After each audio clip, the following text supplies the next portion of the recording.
Bonjour à tous et bienvenue dans notre émission Demain nous appartient en direct de la ville de Rouen. Je vous propose tout de suite une présentation de nos invités spéciaux en images. La ville de Rouen a su garder son air de capitale à travers les époques. Elle a été marquée par les grands hommes de la littérature et de la science. Bernard Le Bovier de Fontenelle, Barbey d'Aurevilly, Édouard de la Marre de Bouteville. Aujourd'hui, ce sont des établissements scolaires qui portent leur nom. C'est là qu'évoluent les futurs acteurs de demain. Bonjour, je m'appelle Célina. J'étudie au collège Fontenelle. Dans ma classe, nous allons réaliser un projet, créer un mur végétal. Bernard Le Bovier de Fontenelle est un poète, auteur dramatique, moraliste, philosophe du XVIIIe et XVIIe siècle. Il est le neveu des deux Corneille et reste un des écrivains les plus réputés de la région. Le collège qui porte son nom est constitué d'anciens bâtiments religieux et de nouveaux édifices. J'aime aussi les animaux. Demain, je voudrais être vétérinaire. Bonjour, je me trouve actuellement devant le conservatoire de Rouen. Je m'appelle Zora, j'étudie au collège Fontenelle, je suis en classe CHAM, classe à horaire aménagé, musique. Je pratique le piano et le chant. Au conservatoire, je joue plutôt du classique, mais je préfère la musique actuelle. Demain, ce que je voudrais, c'est être actrice.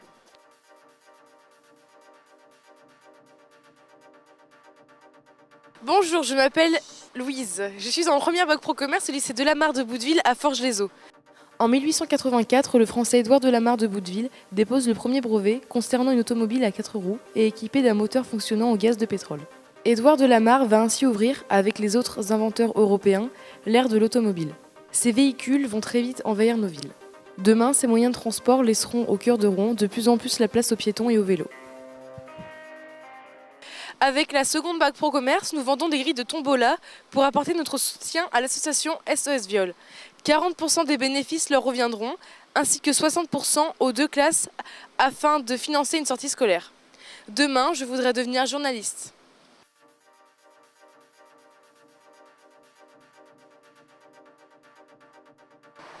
Bonjour, je m'appelle Dorian, j'étudie au collège Barbey d'Aurevilly, qui anciennement était le lycée Jeanne d'Arc. Ce lieu a une histoire que je vais vous raconter. Jules Amédée Barbey d'Aurevilly est un écrivain bien connu pour ses romans et nouvelles telles que Les Diaboliques, un recueil de 6 nouvelles sombres, cruelles et extravagantes. Le collège Barbey a son secret, il est construit au-dessus d'un ouvrage militaire de la fin du XVe siècle. La casemate, placée au fond du fossé et au pied des remparts qu'elle protégeait. Comme tous les jeunes qui fréquentent le collège Barbey, j'ai emprunté les 37 marches qui conduisent au souterrain.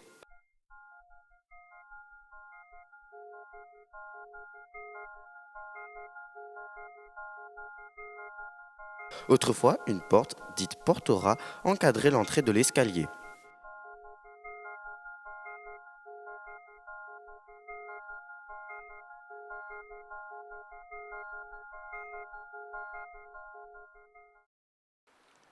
Demain, je voudrais être pâtissier. Sur le plateau, je vous demande d'accueillir Zora.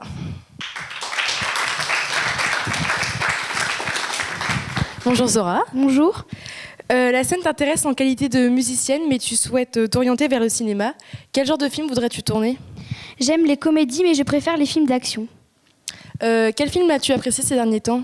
Il y a beaucoup de films d'action que j'aime, mais il n'y a pas très longtemps, j'ai fait un film qui s'appelle Time Out avec Justin Timberlake. En parlant de Justin Timberlake, quels sont tes acteurs préférés ? Nathalie Portman pour les femmes et Johnny Depp pour les hommes. D'ailleurs, vous les aviez sur le plateau la semaine dernière pour la présentation du dernier clip de Paul McCartney. Oui, Johnny Depp vient très souvent dans la région pour accompagner Vanessa Paradis. Cette semaine à Rouen, tu es allée à la rencontre d'une comédienne, Christine Lacombe, qui est d'ailleurs en régie. Nous allons regarder ensemble le reportage. Bonjour, nous sommes en direct de la maison Saint-Nicaise où nous allons rencontrer une comédienne qui va nous parler de sa passion pour le théâtre et le cinéma. Alors, j'ai choisi d'être comédienne assez tard, en fait. Pas quand j'étais jeune, beaucoup plus tard, vers 24-25 ans. Donc c'était très très tard. Et j'ai choisi d'être comédienne parce que j'étais fascinée par ce qui se passait à la télévision, au cinéma. Et j'avais jamais vraiment vu de comédien sur scène parce que voilà, ma famille n'était pas, était plutôt des artistes, je veux dire, de peinture et de sculpture, mais non pas de théâtre. Mon parcours, j'ai commencé à travailler le théâtre au Conservatoire de Rouen. Ensuite, j'ai fait en alternance, je suis partie chez Bob Villette au théâtre de Cléon et en même temps, j'ai suivi les cours de Daniel Charlot à la faculté de Mont-Saint-Aignan. Je faisais tout ça en même temps et en même temps, je travaillais sur le cinéma, j'ai fait pas mal de montage et en radio. Donc j'ai fait vraiment beaucoup de choses en même temps pour aller plus vite que tout le monde puisque j'ai commencé plus tard que tout le monde. Quel type de rôle j'aurais préféré ou je préférerais ? Quand j'étais plus jeune, j'aimais bien les rôles de jeune première, mais en fait, on me donnait toujours les rôles de soubrette ou de tragédienne qui meurt, genre Roméo et Juliette. Mais ma préférence allait plutôt, je crois, au rôle très enjoué, pétillant, voilà, qui bougeait partout, un peu pipelette. Et c'est vrai que c'est ces rôles-là que je maîtrise le mieux maintenant. Mon auteur préféré, en fait, c'est Shakespeare. J'adore William Shakespeare. J'adore ce qu'il écrit. Et mon film préféré ? Oh, j'en ai plein. J'aime vraiment tout. J'aime les films français comme les films américains. J'aime quand c'est dynamique, quand il y a du suspense. J'adore les Agatha Christie, les polars. Actuellement, je dirige le théâtre de l'Almendra, qui est une salle, un lieu de spectacle dont je suis la directrice. Et je dirige également la DL Company, la Dramatic Art Lacombe Company, qui travaille en résidence dans ce théâtre-là. Donc on joue, on crée, on fait des mises en scène, on écrit des spectacles et des nouvelles pièces. Qu'est-ce qui me passionne ? Le jeu des acteurs, puisque je suis comédienne, mais aussi metteur en scène.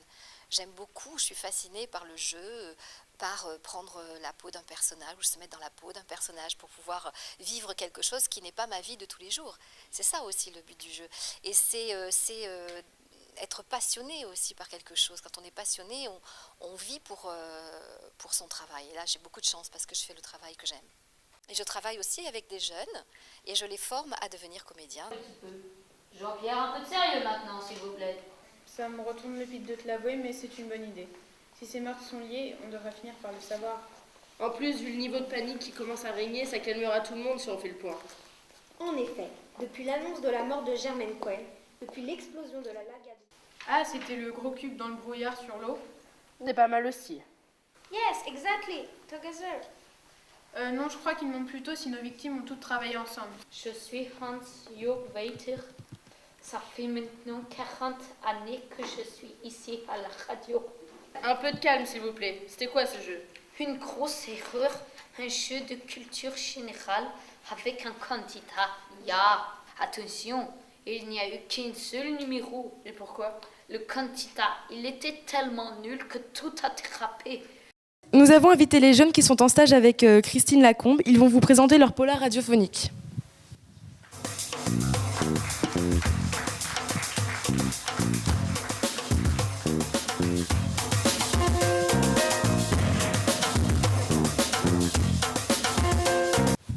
Bonjour Louis. Bonjour.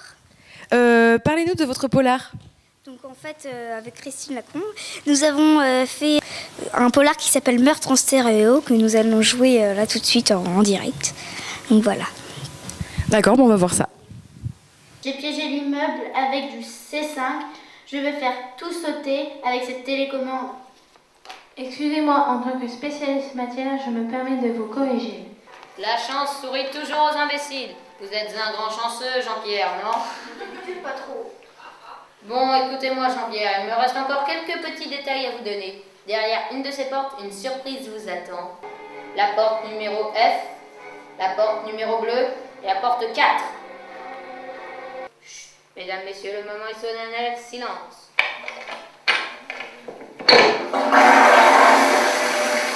Bravo, Jean-Pierre, vous passez par la grande porte. Votre nom sera donc gravé sur les toilettes publiques de Sion à vie. Bravo Jean-Pierre. Oui, je voudrais saluer ma fille Anaïs qui doit m'écouter alors qu'il est Et aussi les collègues de la fromagerie. Je les remercie vraiment beaucoup de m'avoir inscrit à le jeu. Attendez Jean-Pierre, j'ai bien entendu, votre fille se prénomme Anaïs? Oui, Anaïs Istanbul, c'est son nom. Et il n'y a rien qui vous choque? Ben non, c'est une petite fille exceptionnelle. Elle au moins, elle est extraordinaire. Alors vous saluerez bien la petite Anaïs Istanbul pour moi? Je ne manquerai pas. Décidément, vous aurez été parfaite jusqu'au bout, Jean-Pierre. C'était qui? Le bureau. Qu'est-ce qu'ils voulaient? Ils viennent de trouver un nouveau Maccabée. Oh la vache, le score. 6 qu'elle en aura dégommé, la gamine. Non, non, patron, ça n'a rien à voir. C'est à Paris, dans la tour Montparnasse. Je vais m'improviser journaliste le temps de recevoir notre présentatrice vedette, Louise, car demain lui appartient aussi.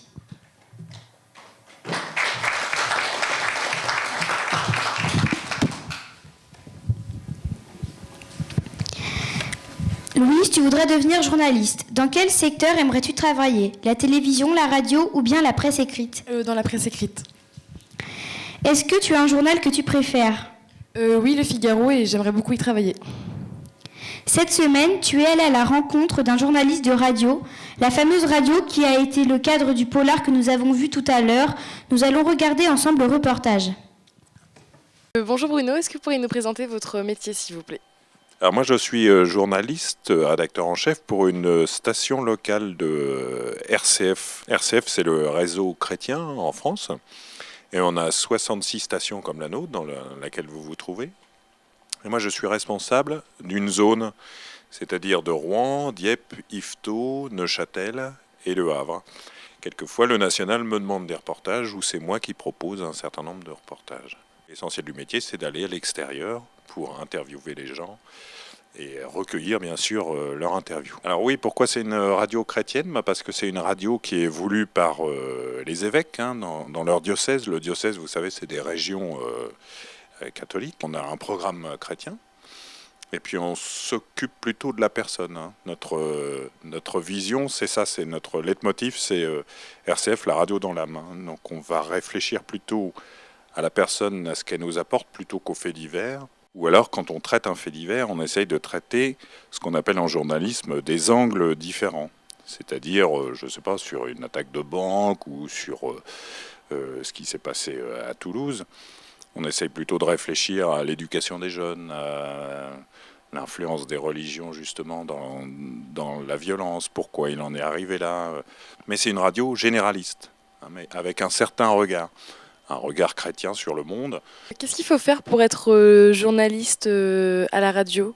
Alors, ce qu'il faut faire, il faut d'abord aimer écrire et raconter des histoires, en fait.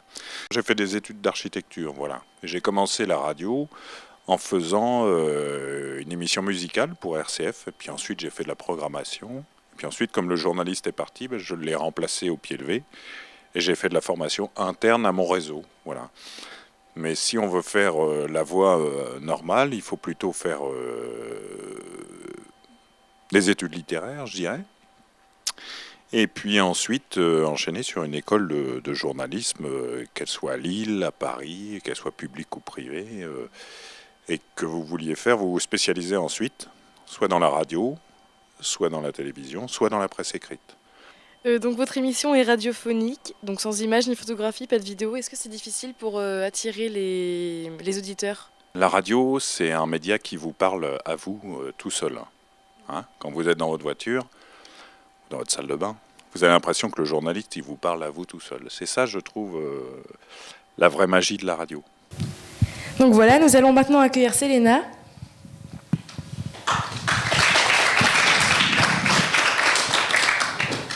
Selena, bonjour. Bonjour. Tu voudrais devenir vétérinaire et tu aimes beaucoup les animaux. Quels sont ceux que tu préfères? J'aime beaucoup les chevaux. Quels sont les animaux que tu aimerais le moins soigner? Les reptiles et les félins. Comment ça se fait? Car ils sont très dangereux à soigner. Cette semaine, tu es allé à la rencontre de ceux qui soignent les animaux, donc nous allons regarder ton reportage. D'accord. À l'époque où moi j'ai commencé, il n'y avait pas d'examen. On apprenait sur le tas. C'est-à-dire que c'est le vétérinaire qui nous formait à sa manière, à ce qu'il aime qu'on fasse. Et maintenant, il y a un examen. Il y a des écoles et il y a des examens à passer qui donnent tout de suite une qualification, disons un grade de qualification. Mais ce n'est que de la théorie.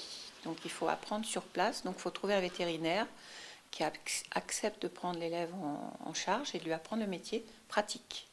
Et pour être vétérinaire, là c'est beaucoup plus compliqué, il faut faire, maintenant je crois que c'est passé à 2 années d'école préparatoire, donc ça c'est dans un lycée spécialisé en école préparatoire, et puis il y a ces 4 ou 5 années d'études en école vétérinaire. On voit des lézards, beaucoup de hamsters, beaucoup de cochons d'Inde, des oiseaux, des perroquets, des tortues, qu'on appelle des nacs maintenant, c'est les nouveaux animaux de compagnie, tout ce qui est petits animaux de compagnie que les gens achètent maintenant parce que plus ça va, plus ils veulent avoir des animaux originaux, parfois des migales, mais on ne les soigne pas, ni les serpents. Ça arrive chez les chats notamment, qui sont parfois très sauvages et on s'est retrouvé parfois à l'hôpital avec un doigt très abîmé. Les chiens, c'est plus les morsures, vraiment, ils nous attrapent le bras et ils secouent, là ça risque de nous casser quelque chose, mais ça n'est jamais arrivé avec moi en tout cas. M'attacher à l'animal, oui, très souvent. Parce qu'il y en a qui sont tellement gentils, qui sont très très malades, qu'on garde longtemps, qu'on bichonne, qu'on dorlote, on leur donne des médicaments tous les jours, ils ont peur, on les rassure, on les prend avec nous souvent dans le bureau, on leur fait des câlins. Et souvent ces animaux-là, quand ils sont restés longtemps avec nous, quand ils reviennent 1 mois ou 2 mois après pour un vaccin ou pour n'importe quoi, ils sont très très contents de venir nous voir, alors que la plupart des autres chiens ou chats qui ne viennent qu'une fois par an pour le vaccin, ils sont terrorisés dès qu'ils franchissent la porte, parce que ça signifie, clinique vétérinaire signifie une piqûre et ils n'aiment pas trop. Ce qui m'a marqué surtout, c'est des affaires dramatiques. C'est un chien qui meurt avec une famille qui a du mal à s'en remettre. Ça, j'ai quelques exemples vraiment très très tristes. C'est pas un métier que de peluche, quoi. Il y a aussi de la souffrance derrière. Et sinon, j'ai des souvenirs très drôles aussi, des trucs très humoristiques. On opère donc beaucoup de choses, et notamment un furet qu'on opérait dans une pièce. Et moi, je suis donc assistante, j'assiste à l'opération. La vétérinaire présente m'appelle, elle me dit « Viens voir, tu trouves que ça ressemble à une hernie, ça ?» Je lui dis oh, « Non », et je m'approche, parce que c'est petit un furet, donc je m'approche. Je dis non, en fait, ça ressemble plutôt à un abcès. Et au moment où je dis ça, elle appuyait dessus et l'abcès a éclaté. Et j'ai tout pris dans le visage. Donc du pus de furet dans le visage, je peux vous dire que c'est épouvantable. Nous accueillons pour finir notre dernière invitée, Dorian.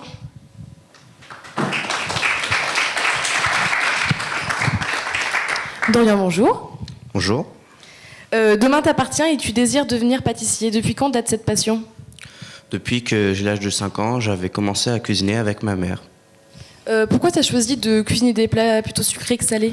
Il m'inspire plus pour créer et c'est plus imaginatif. Tu es allé à la rencontre d'un pâtissier installé dans les faubourgs de Rouen et donc nous allons voir ton reportage. Bonjour, Éric Wilhelm, boulanger-pâtissier à Rouen. Depuis quand faites-vous ce métier ? Depuis l'âge de 14 ans, donc ça fait plus de 20 ans.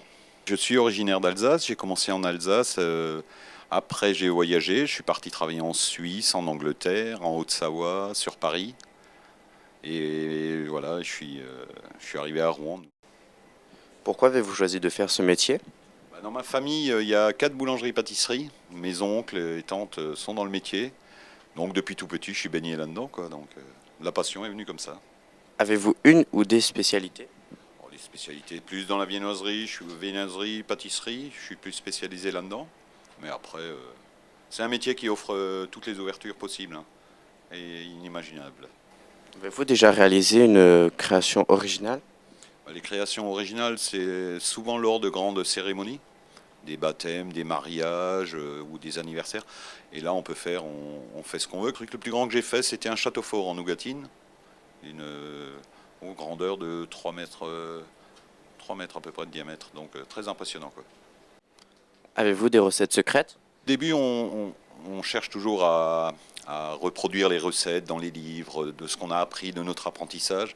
Et petit à petit, on rajoute, on enlève. Et donc, on personnalise toujours ces trucs qu'on essaye de garder un peu secret, qu'on transmet par rapport aux jeunes apprentis qui arrivent, quoi.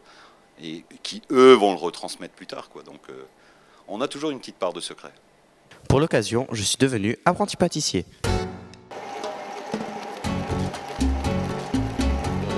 ça en bec d'oiseau.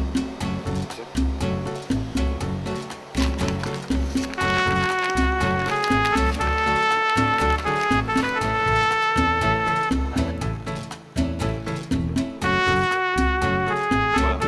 Bon, ça, c'est ta main qui presse. Voilà. Il faut que tu... Ouais, voilà. Et ça, c'est ta main qui te guide.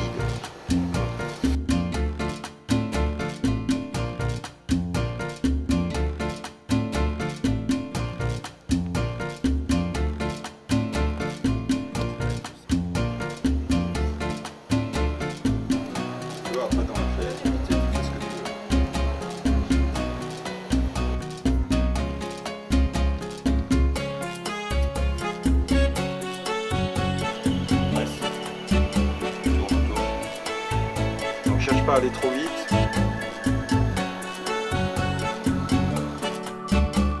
On appelle ça des grands.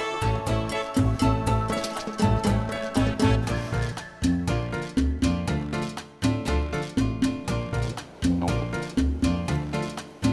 Juste une pression et tu lèves.